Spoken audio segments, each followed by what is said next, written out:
South India, a lush, vibrant land with a sinuous rhythm like no other. Its life beats meander with the living, the non-living, and even the dead, in a wonderful cosmic communion.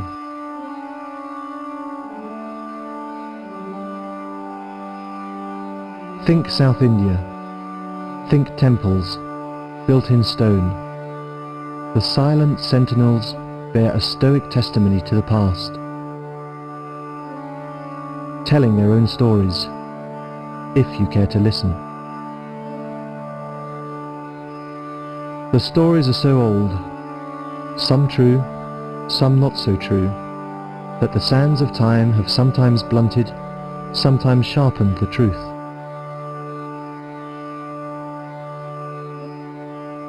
Light merges into shade, and vice versa.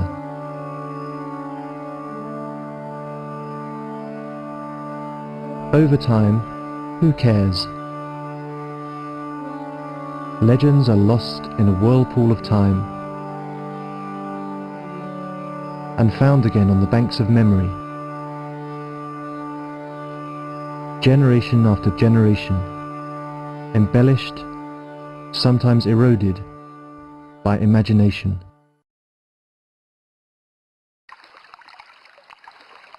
We tell you one such story, a story of long ago, a curse upon a king and his kingdom. But you have to listen. Listen carefully. Can you hear the whispers?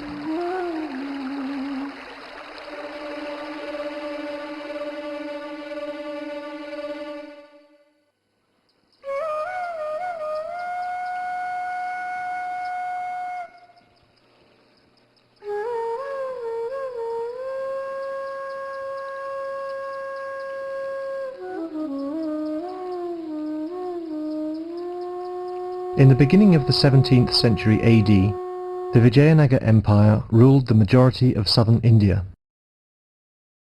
Tirumala II, also called Srirangaraya, viceroy of the Vijayanagar Empire, controlled his territory from Srirangapatnam, an island on the river Kaveri.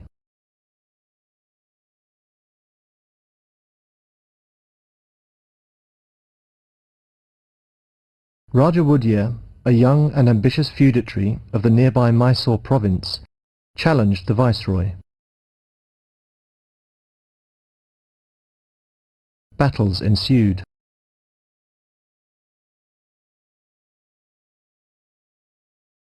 Slowly but decisively, Raja Wodeyar extended his domain of control over the viceroy's territories.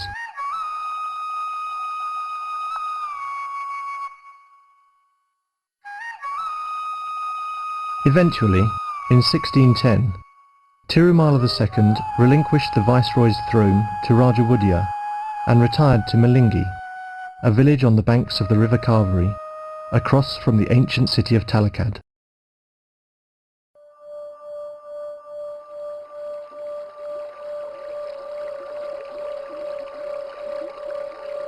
It is here that history is interrupted by a mysterious incident, only told as a legend, that haunts this land.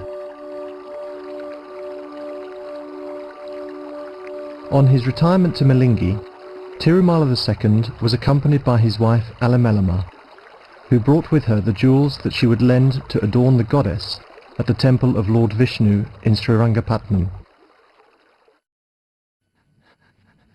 Raja Wodeyar, believing the precious jewels rightfully belonged to the temple, sent his soldiers to bring back the jewels from Alamelamma.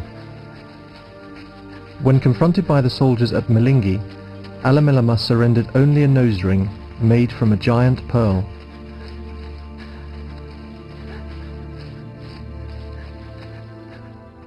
Enraged and worn down by decades of defeat upon her family, she uttered words that would seal the fate of a land and its rulers for centuries to come. She cursed Raja Wodeyar of Mysore. Talakadu maranagali, Malingi maduvagali, Mysore doregalu makkalillade hogali.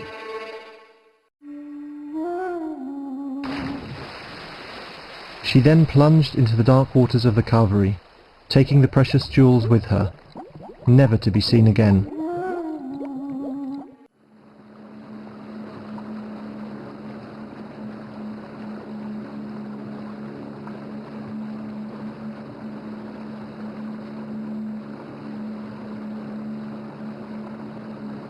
"400 years later, we find ourselves on the waters of the Kaveri. The sound of our motorboat unsettling the pervasive calm. Our reason for being here was clear: to see for ourselves the consequences of Alamelamma's curse. Had Talakad succumbed to sand? Had Malingi become a whirlpool? And had the Wodeyars, erstwhile rulers of Mysore, actually failed to beget sons?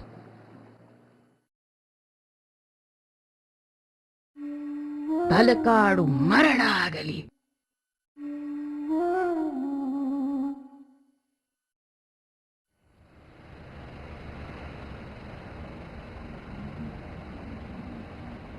We began our search from present-day Talakad, situated on the northern bank of the river Kaveri.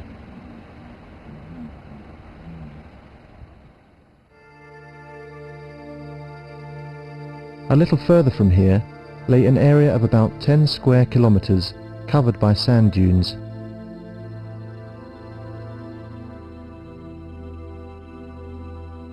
Buried under the sand is the ancient city of Talakad.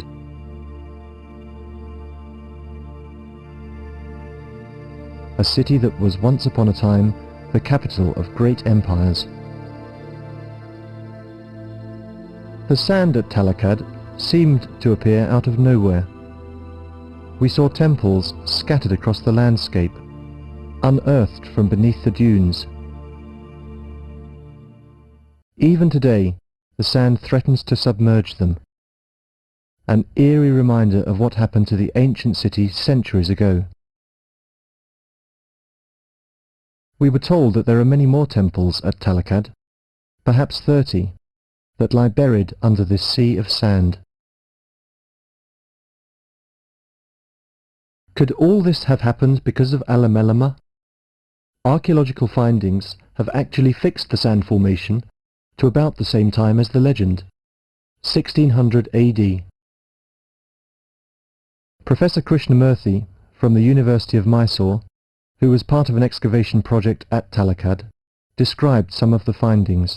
See, in the course of the excavation at the south-western corner of Talakad township, we encountered a very huge long wall, remains of a long wall. It is meant to protect the buildings that were existing at that particular point. It was not a fort wall, definitely. It was not even an enclosure wall, because it is incomplete. So it must have been built for a different purpose. Sand was the only threat, movement of sand was the only threat that the people faced at that time. So they built in a hurry a huge screen wall. See, the wall can be dated to post 17th century AD. We have got archaeological, in the sense stratigraphical evidence from the trench that after sand started falling over the township, this wall has been raised. In the formation of sand dunes, a definite evidence, clinching evidence, comes from another trench, where we have in the section a thin layer of fine airborne sand, and above that we have the building debris, in which we discovered a few Vijayanagar copper coins. Was the period of Alamelamma's legend and Talakad's predicament just a coincidence? Our curiosity was beginning to grow. We were eager to see for ourselves the second victim of Alamelamma's curse, Malingi. Malangi ಮಡುವಾಗಲಿ.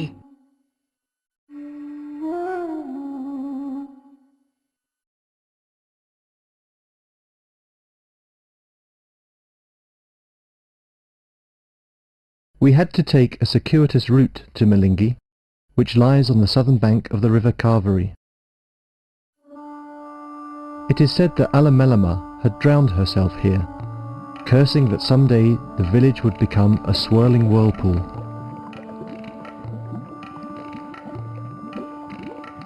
Looking at the erosion caused by the river at Malingi, it is obvious that people would never have chosen to live so dangerously close to the river. The river has moved closer to them, and it seems that the Kaveri will eventually drag Malingi into its churning waters. We discovered some interesting historical facts that gave us an indication of when the Kaveri might have become a threat to Malingi.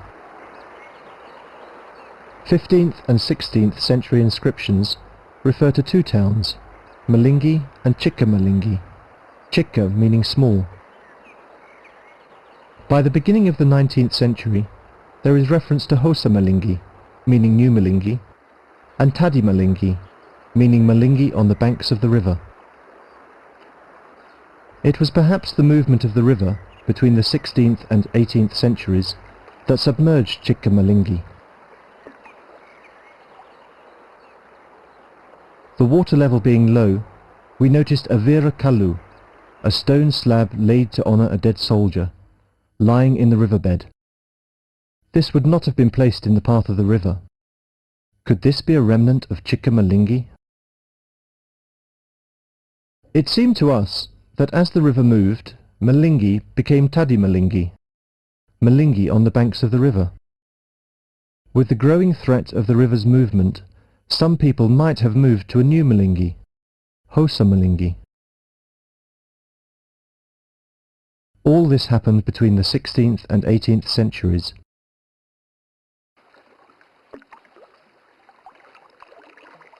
Alamelamma has, without a doubt, left us with something to think about.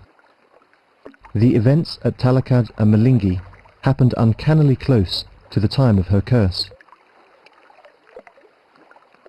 Would the third stanza of Alamelamma's curse also reveal its vindictive consequences?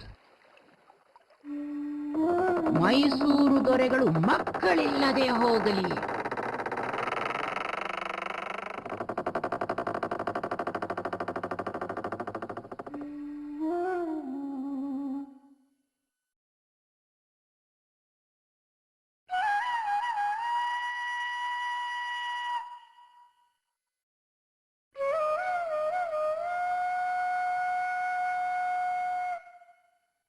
In the pages of Indian history, the Wodeyar dynasty is perhaps the only one that almost continuously remained in power for more than 6 centuries, spanning across medieval and modern times.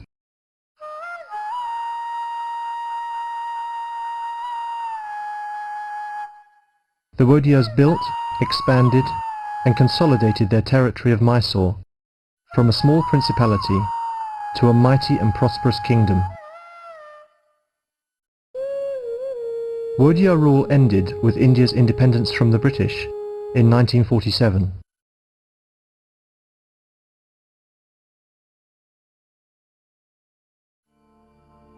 Before Alamelamma's curse in 1610, the Wodeyar genealogy was almost unbroken.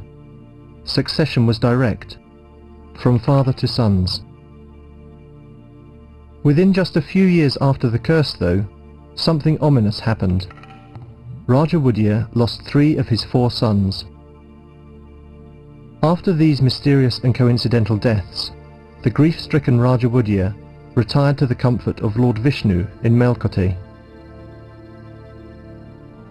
Raja Wodeyar died in 1617, 7 years after he had taken over Srirangapatnam. Succeeding his throne was Chamaraja V, Raja Wodeyar's grandson. But Chamaraja did not have a son to succeed him.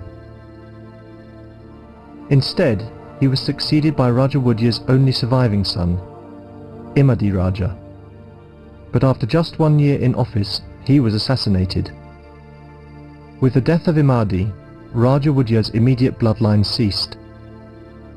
From here, over the next 100 years, a broken sequence of succession in the Wodeyar dynasty followed. though it continued to remain in the line of direct descent, succession passing to Raja Wodeyar's nephews and their children. Imadi Raja was succeeded by his cousin, Kantirava Narasaraja Wodeyar. Inscriptions mention that Kantirava had 183 wives, but only one son. Before the child reached the age of 6, it died. Kempadeva Raja succeeded the throne upon the death of his cousin. Under his reign, the Wodeyars threw off allegiance to the Vijayanagar Empire and established an independent kingdom. But Kempadeva Raja, following in the unfortunate footsteps of his ancestors, also failed to have sons, leaving his nephew, Chikkadeva Raja, to take over. For the next 3 generations, succession passed from father to son, the only exception to an otherwise broken Wodeyar genealogy. But even here there was something strange. Kantirava Narasaraja II, son of Chikkadeva Raja, was deaf and mute. Kantirava bore one son, Krishna Raja I. With the death of Krishna Raja in 1732, the line of direct descent of the Wodeyar dynasty ceased. His only son had died at an age of just 6 months. From here, there is something quite unusual in the Wodeyar genealogy. The king had a son to succeed him, but this son would have to adopt an heir, who would then have a natural son. This sequence has repeated itself for the last 300 years. What is even more strange was that there were never any successors from the line of direct descent. Almost all the adoptions had to be from outside the immediate family. When Krishna Raja I died in 1732, he had to be succeeded by an adopted heir, Chamaraja VI. Chamaraja VI was soon deposed and imprisoned at the notorious hill prison, Kabul Durga.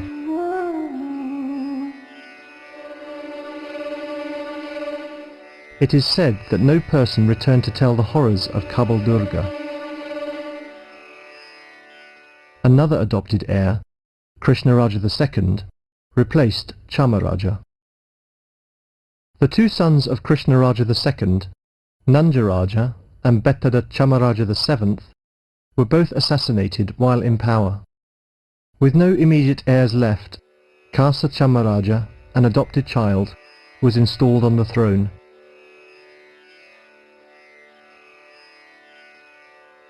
A small memorial to honour this king still stands just outside Srirangapatnam.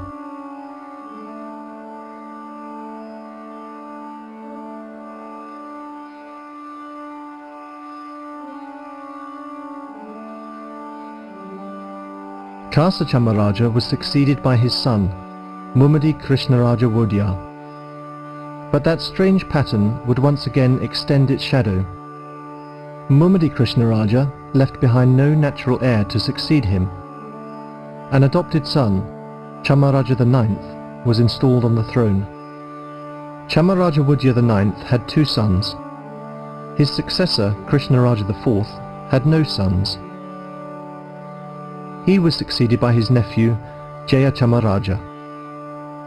Jaya Chamaraja Wodeyar had a son, Srikanta Datta Narasimha Raja.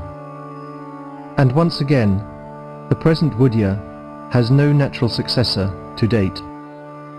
Without a doubt, the Wodeyar genealogy reveals a mysterious pattern that is beyond rational explanations. Not only did most of the kings fail to beget sons, but even more important was the fact that they reverted to adoptions from outside the immediate family. People believe that it is the lack of continuous succession within the family that is the essence of the 3rd stanza of the curse, and this has come true. As a local resident put it,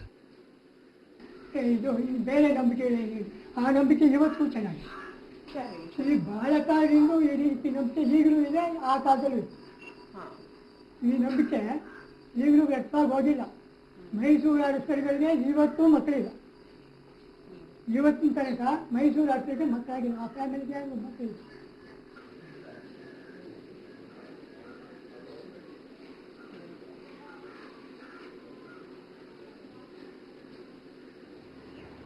At this stage, it was difficult for us to reject the curse as simply another story of coincidences.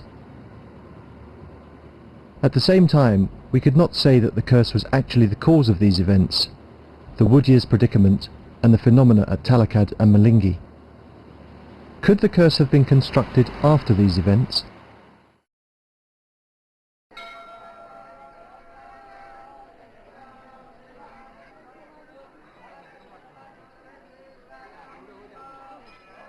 Our thinking was interrupted by a most unexpected discovery. Alamelamma is not a figment of people's imagination.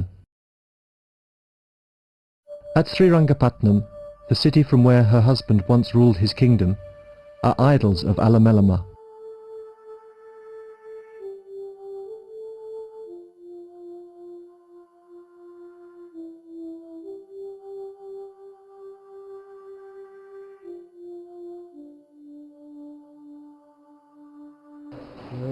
ದೇವಸ್ಥಾನದಲ್ಲಿ ಆ ದೇವರ ಮೇಲೆ ಬಹಳ ಭಕ್ತಿ ಶ್ರದ್ಧೆ ಇರ್ತಕ್ಕಂಥ ರಾಜರುಗಳು ಅವರ ಭಕ್ತಿ ವಿಗ್ರಹನ ದೇವರ ಸನ್ನಿಧಿ ಒಳಗೆ ಯಾವಾಗಲೂ ಇರಬೇಕು ಅನ್ನೋದಕ್ಕೋಸ್ಕರ ಮಾಡ್ತಾರೆ. ಅದೇ ರೀತಿಯಲ್ಲಿ ಶ್ರೀರಂಗರಾಯ ಆಲಮೇಲಮ್ಮನ ಭಕ್ತಿ ವಿಗ್ರಹ ಮಾಡಿದ್ದಾರೆ. And then the temple priests showed us something else, quite unknown to most people. The nose ring. ಆಗ ಎಲ್ಲ ಎತ್ಕೊಂಡು ಹೋಗ್ಬೇಕಾದ್ರೆ ಈ ಮುತ್ತೊಂದು ಮಾತ್ರ ಉಳ್ಕೊಂಡಿದೆ. ಈ ಮುತ್ತೊಂದು ಉಳ್ಕೊಂಡಿದೆ. The nose ring that adorns the goddess in the temple handed over by Alamelamma to Raja Wodeyar's soldiers before her death. Proof indeed of the incident at Malingi. There was more evidence of Alamelamma at Mysore. It is said in the annals of the Mysore palace, a record of Wodeyar history, that Alamelamma visited Raja Wodeyar in his sleep soon after her death. He was so remorseful that he offered prayers to her. But this could have become more than a mere regret. When Raja Wodeyar's 3 sons died in quick succession after 1610 AD, Alamelamma was then appeased. And, in fact, this practice continues even to this day. During Dasera, an annual festival, Alamelamma is venerated with the family goddess by the Wodeyars in a private and rather surreptitious ceremony.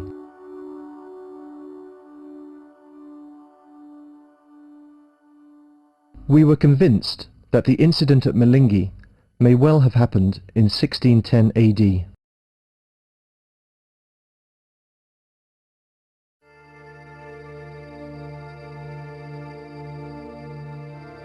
In India, myth and legends are more than mere stories. They are the very source of faith.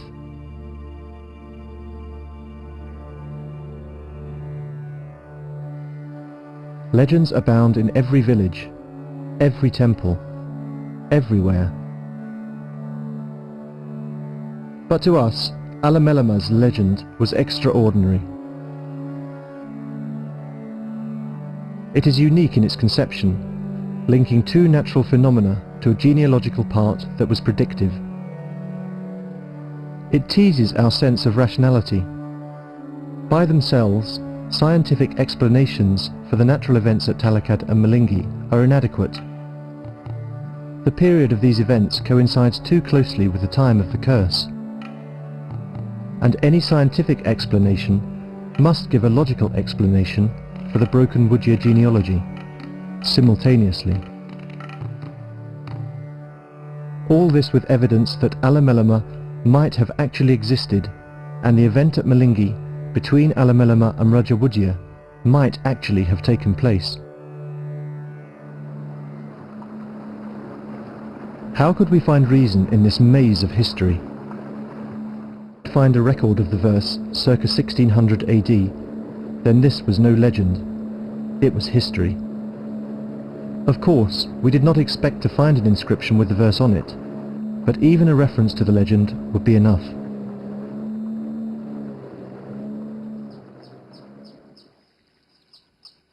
We looked for the earliest record or reference to the three-stanza verse as we know it. To our surprise, no local records, not even folk tales or folk songs, make mention of the legend. And no evidence of the curse or Alamelamma exists at Talakad or Malingi, except what an archaeologist reported almost 100 years ago. He was told that opposite the Virapatra temple at Talakad there is a mantapa, a covered veranda. This is the spot where Alamelamma was supposedly cremated.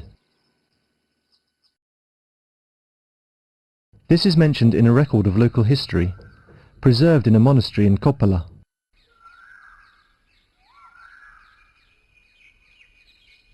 We found only the deserted remains of the monastery.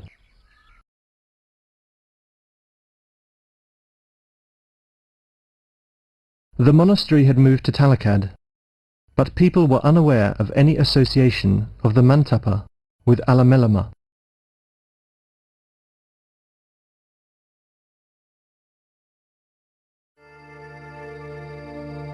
Unable to trace any local reference to the curse, we began looking through British records. A breakthrough came in the shape of a work by Francis Buchanan, a British doctor, who was deputed by the British East India Company in 1800 AD to make a journey through southern India. Luck favoured us. During his long journey, Buchanan had stopped at Malingi. From here, he provides us with what may be the earliest explicit account of the situation at Talakad. He reported that he could see vast stretches of sandhills across the riverbank, and noted that only the tops of some temples at Talakad were visible. Buchanan then goes on to mention something else, something startling, that people believe Talakad is sand because of a curse.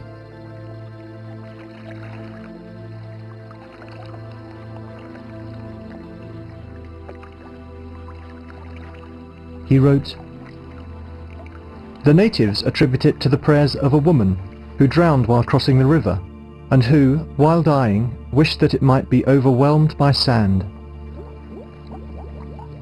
This is not the curse we know of." Could Buchanan not even have heard a mention of Alamelamma? He makes a remark as if he knew that he must clear any doubts we may have 200 years later. Concerning its governors, before it became subject to the Rajas of Mysore, no tradition is current. We searched through other records that could support Buchanan's story. Lieutenant Colonel Mark Wilkes, political resident at the court of Mysore, makes no mention of the curse in his book, written at about the same time as Buchanan's journey.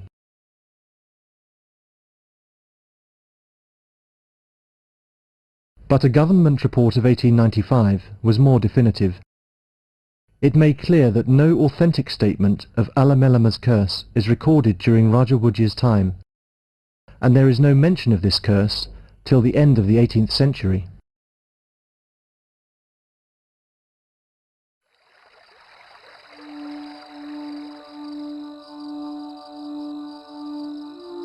All this pointed out to a simple fact, that up to 1800, Alamelamma's three-stanza verse did not exist. The legendary verse had taken root later, after 1800. But when?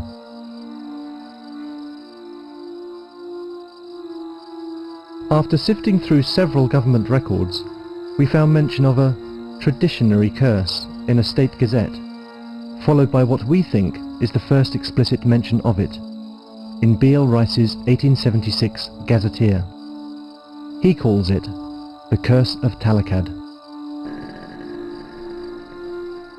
We highlighted a possible interval when the legend could have taken root, after Buchanan's journey of 1800 and before Rice's Gazetteer of 1876. But why this period? Something important must have happened. Talakad was not entirely buried under sand in 1600 AD. Archaeological findings and historical records tell us that the process may have begun in 1600 AD, but continued for more than 250 years. The ancient city might have faced its ultimate end only in the 19th century. To scientists, sand beaches on the inner bank of a meandering river are a common occurrence.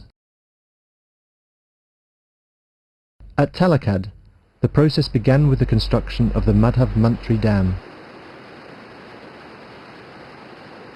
The dam, built around 1350 AD, across the river Kaveri, just a few kilometers upstream from Talakad, created lower water stages downstream, exposed river deposits, forced a change in the river's course, and created sand exposure on the Talakad bank of the river. With availability of water for irrigation, large-scale deforestation soon followed to make way for agricultural activities. With the tree cover destroyed, there was no barrier to the raging southwest monsoon winds, which began to carry sand from the riverbank. The only obstacles to these sandy winds were the towering temple structures at Talakad. Obstacles that in fact abetted the accumulation of sand over the city.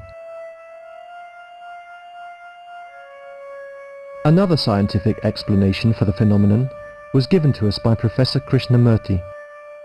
Probably it is due to the occurrence of little ice age during the late medieval period. Good amount of water deposits in the form of ice in the polar and its adjacent regions, and this results in dry spell, receding in the water level of the sea, and also less rainfall in the tropical regions. Deposition of sand in the form of dunes is not only found in Talakad but also in its adjacent regions. For example, just 7 kilometers upstream Talakad, on the northern banks of river Kaveri, there is one site called Krishnapura. We excavated that site in 1998, and there also we got a huge stretch of sand rising to a height of 1 meter in the section of the trench. It is quite possible that climate changes in the 17th century triggered off sand dune formation over Talakad and other places on the banks of the river Kaveri. But this was only the beginning of a long process of sand accumulation over Talakad. We discovered some interesting facts to support this. The Anandaswara temple was built towards the end of the 17th century in the southwest corner of the sand dunes at Talakad.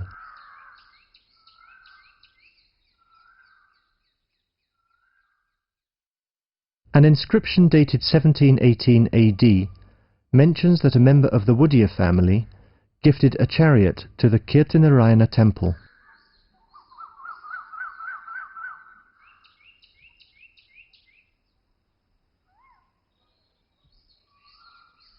Then, in 1760, the Gauri Shankara temple was built. Why did people donate chariots and build temples in a city covered by sand or facing imminent danger from sand? Obviously, the impact of the sand had not reached alarming proportions. So when did it actually happen? The 1895 government report gave us a possible answer. It was only around 1830 that the sand had advanced to such an extent that the villagers were forced to move further inland. Until then, the sand was confined to the riverbanks. It was only after severe deforestation that the sand advanced rapidly over Talakad.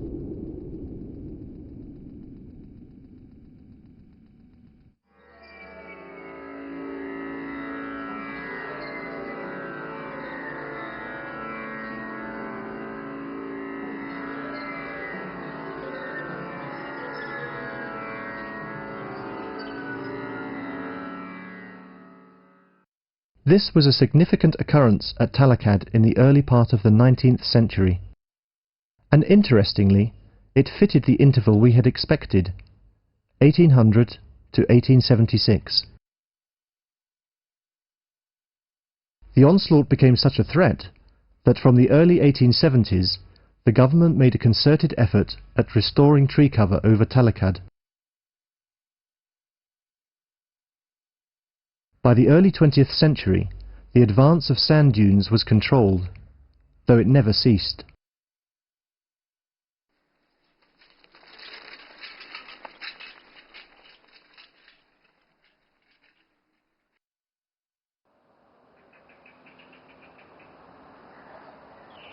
And what about Malingi? Geologists tell us that Malingi and Talakad are two sides of the same coin. It is a common phenomenon to find sand beaches forming on the inner bank and erosion taking place on the outer bank of a meandering river. Malingi being situated close to the outer bank of the Kaveri, there is nothing surprising about the erosion here. Strong currents are often seen here when the water levels are high, and this is because of the peculiar topography that has emerged from the erosion taking place along the bank of the river. Especially the rocky ledge, which protrudes into the river's path.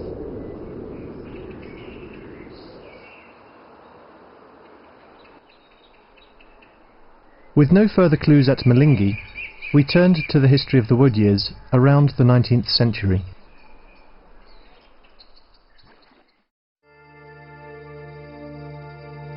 After the assassination of Betada Chamaraja VII in 1776, an adopted child, Kasa Chamaraja, was nominated and installed on the throne by the army commander Hyder Ali.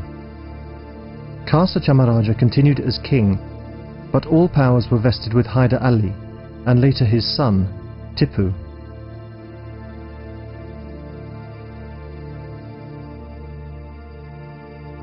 Kasa Chamaraja died in 1796, leaving behind his infant son as successor, Mumadi Krishnaraja Wodeyar. But the infant was not nominated to the throne by Tipu. The Wodeyars were ousted from power for the first time in their history. But this was not because of the failure to beget a son, for Krishnaraja was the natural and legitimate heir to the throne.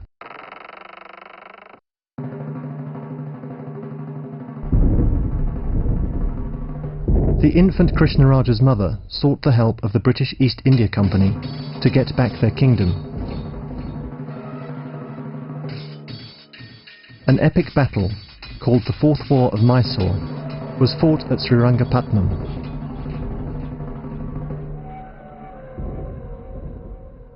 Tipu was defeated and killed in battle.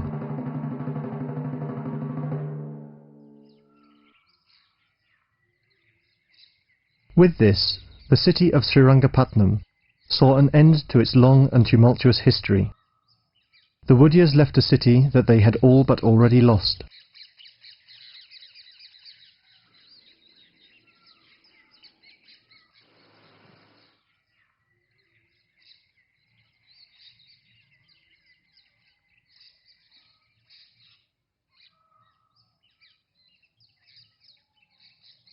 Under a treaty with the British East India Company, the infant Mumadi Krishnaraja Wodeyar was installed on the throne in 1799.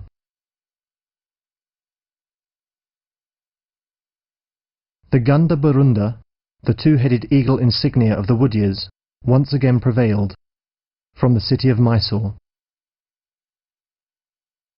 In the early years of Mumadi Krishnaraja's reign, Mysore drifted into social and political disorder. His administrators enforced brutal taxes on his people, who were reeling under severe drought and famine. Unable to endure their misery any longer, an armed insurgency of the peasantry began in 1831 and spread rapidly throughout the kingdom. The king failed to contain the growing disorder. Their interests at stake, the East India Company intervened and subdued the uprising. Mysore receded into further gloom in 1848.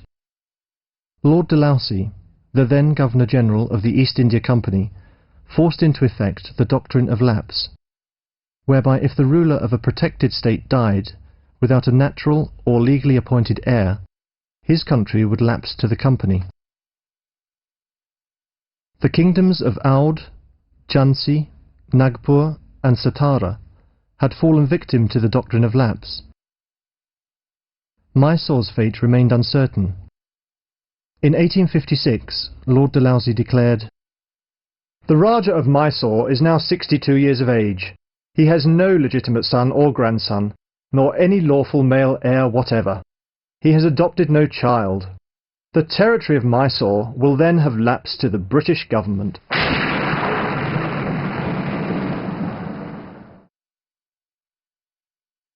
Never before in their 450-year history had the failure to beget a son threatened to end the Wodeyar dynasty.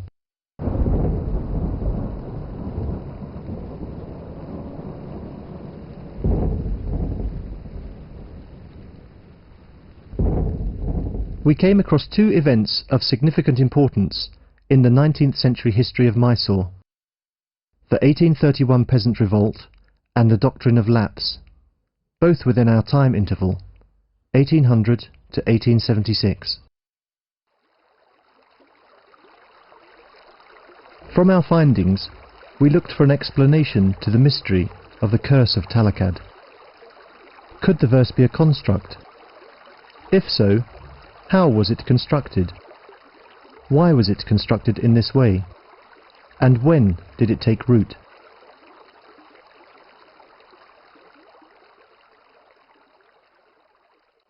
The verse could have been constructed from two independent legends: the Wodeyar's fear of Alamelamma after the incident at Malingi in 1610 AD, and the legend that Buchanan records during his journey in 1800.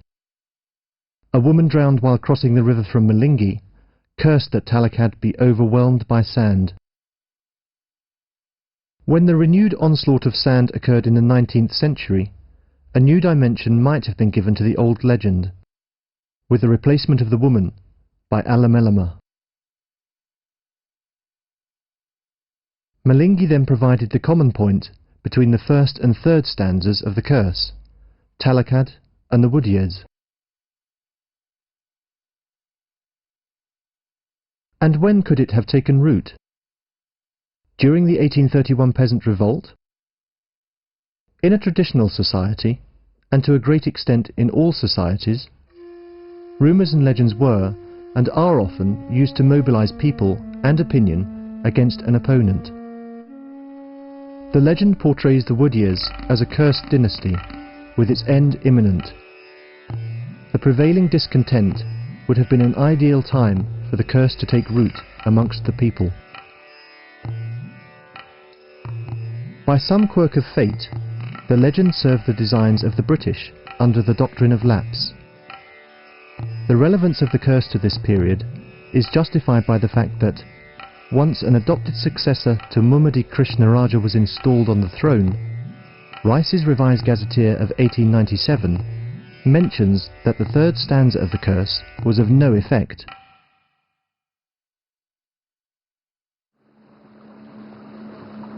But why this construct? For the very reason it fascinated us. Combining two natural phenomena to a genealogical part makes the curse profound. It is almost impossible to link the sand at Talakad and whirlpools at Malingi with the genealogy of the Wodeyars. The legend was a dramatic construct, basing itself on a real incident that might have taken place at Malingi, in which the Wodeyars had played a part, and a perfect inclusion of an older legend that had explained the sand dunes at Talakad.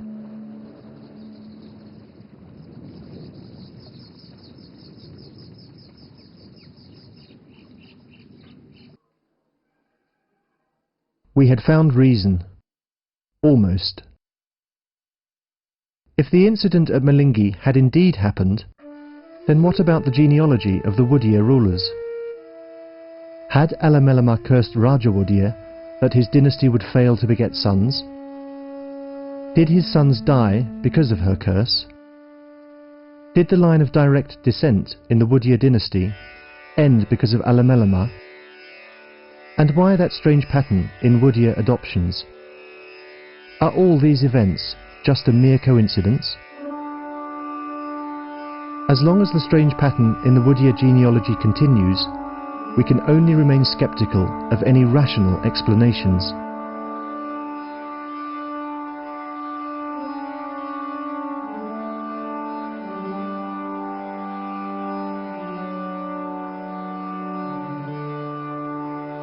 We must wait for the truth. Only time will tell of what happened 400 years ago.